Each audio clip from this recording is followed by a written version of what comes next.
Hey, Alpha Nurses, I'm Licensure from alphanurseguide.com. This is 12 practice NCLEX questions. Without delay, let's get started. A prima gravida client with insulin-dependent diabetes tells a nurse that the contraction stress test performed earlier in the day was suspicious.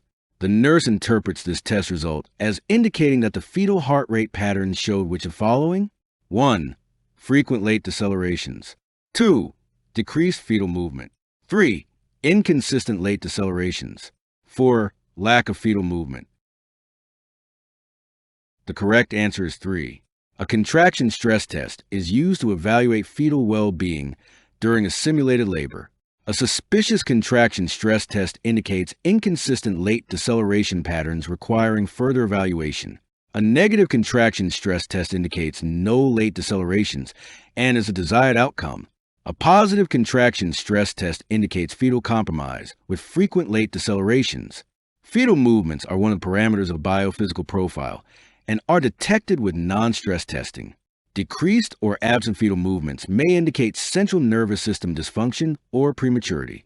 Lack of fetal movement or decreased fetal movement is not associated with contraction stress testing. A client with gestational diabetes who is entering her 3rd trimester is learning how to monitor her fetus's movements. After teaching the client about the kick count, the nurse should provide further instruction if the client makes which of the following statements? 1. The baby may be more active at different times of the day. 2. How I feel my baby move is different than my friend. 3. The baby should be moving less than 10 times in 2 hours. 4. The baby may not move at times because it is asleep. The correct answer is 3. Feeling 4 kicks in 30 minutes or feeling 10 or more kicks in 2 hours are norms. Fetuses are more active at various times of the day, particularly after mother has eaten when the blood glucose level is high, and in the evening. Each individual perceives their fetus to move differently. Fetuses do sleep several times per day for about 30 minutes each time. A prima gravida client at 36 weeks gestation with premature rupture of the membranes is to be discharged home on bed rest with follow-up by the home health nurse. After instruction about care while at home, which of the following client statements indicates effective teaching? 1. It is permissible to douche if the fluid irritates my vaginal area. 2. I can take either a tub bath or a shower when I feel like it. 3. I should limit my fluid intake to less than 1 quart daily. 4. I should contact the doctor if my temperature is 100.4 degrees Fahrenheit or higher. The correct answer is 4. Because of the client's increased risk for infection, successful teaching is indicated when the client states that she will contact the doctor if her temperature is 100.4 degrees Fahrenheit or greater. The client should be instructed to monitor her temperature twice daily. The client should refrain from douching and tub bathing, which can increase the potential for infection. Showering is permitted because water in the shower doesn't enter the vagina and increase the risk of infection. A fluid intake of at least 2 liters daily is recommended to prevent potential urinary tract infection. A prima gravida client at 30 weeks gestation has been admitted to the hospital with premature rupture of the membranes without contractions. Her cervix is 2 centimeters dilated and 50% effaced. The nurse should next assess the clients. 1. Red blood cell count. 2. Degree of discomfort. 3. Urinary output. 4. Temperature. The correct answer is 4. Premature rupture of the membranes is commonly associated with chorioamnionitis or an infection. A priority assessment for the nurse to make is to document the client's temperature every 2 to 4 hours. Temperature elevation may indicate an infection. Lethargy and an elevated white blood cell count also indicate infection. The red blood cell count would provide information related to anemia, not infection. The client is not in labor. Therefore, assessing the degree of discomfort is not a priority at this time. Urinary output is not a reliable indicator of an infection, such as chorioamnionitis. When preparing a multigravida client at 34 weeks gestation, experiencing preterm labor for the shake test performed on amniotic fluid, the nurse would instruct the client that this test is done to evaluate the maturity of which of the following fetal systems? 1. Urinary. 2. Gastrointestinal. 3. Cardiovascular. 4. pulmonary. The correct answer is 4. The shake test helps determine the maturity of the fetal pulmonary system. The test is based on the fact that surfactant foams, when mixed with ethanol, the more stable the foam, the more mature the fetal pulmonary system. Although the shake test is inexpensive and provides rapid results, problems have been noted with its reliability. Therefore, the lecithin-sphingomyelin ratio is usually determined in conjunction with a shake test. In which of the following maternal locations would the nurse place the ultrasound transducer of the external electronic fetal heart rate monitor if a fetus at 34 weeks gestation is in the left occipital-anterior position? 1. Near the symphysis pubis. 2. 2 inches above the umbilicus. 3. Below the umbilicus on the left side. 4. At the level of the umbilicus. The correct answer is 3. As the uterus contracts, the abdominal wall rises and, when external monitoring is used, presses against the transducer. This movement is transmitted into an electrical current, which is then recorded with the fetus in the LOA position. The cardiotransducer should be placed below the umbilicus on the side where the fetal back is located and uterine displacement during contractions is greatest. If the fetal back is near the symphysis pubis, the fetus is presenting as a transverse lie. If the fetus is in a breech position, the fetal back may be at or above the umbilicus. A multigravida client at 34 weeks gestation is being treated with indomethacin to halt preterm labor. If the client gives birth to a preterm infant, the nurse should notify the nursery personnel about this therapy because of the possibility for which of the following? 1. Pulmonary hypertension. 2. Respiratory distress syndrome. 3. Hyperbilirubinemia. 4. Cardiomyopathy.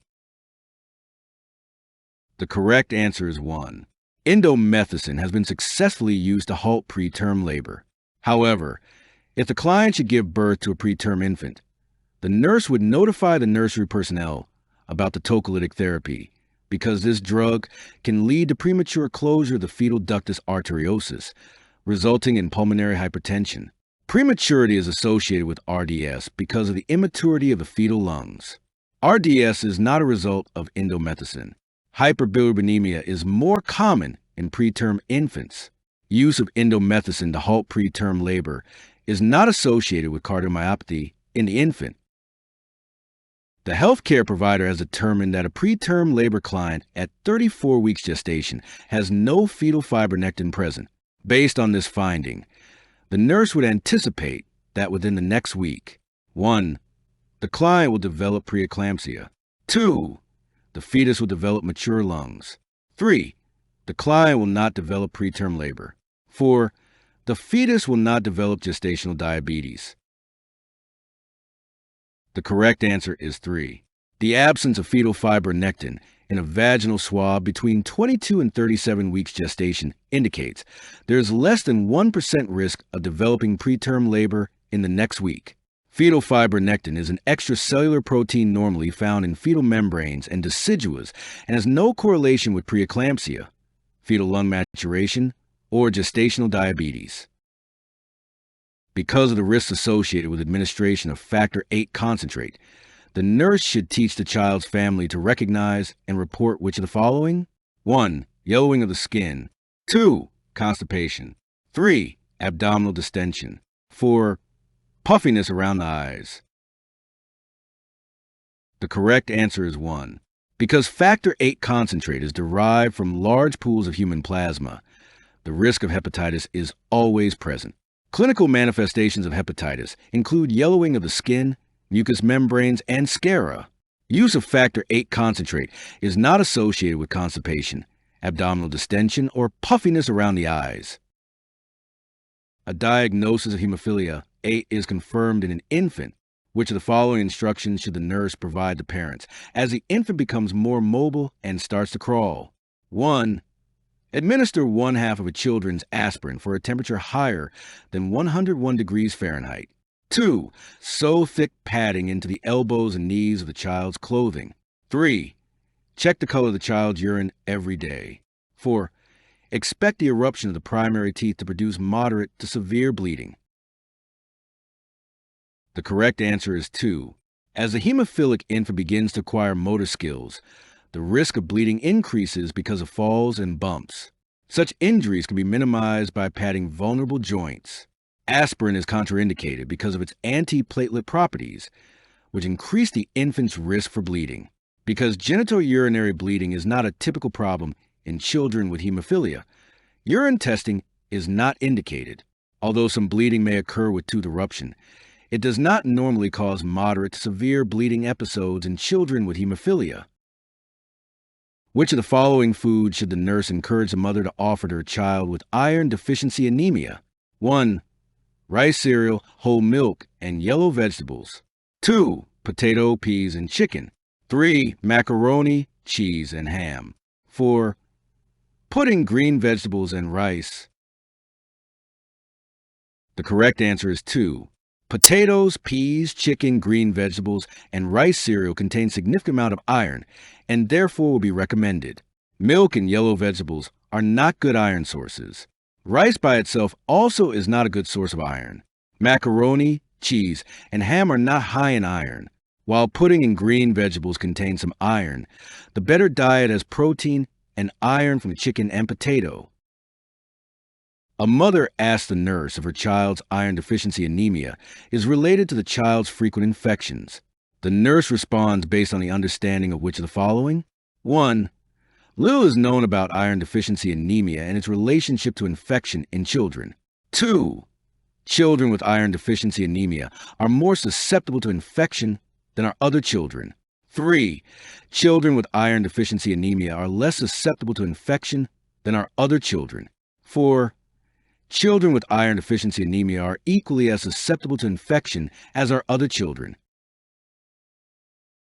The correct answer is 2.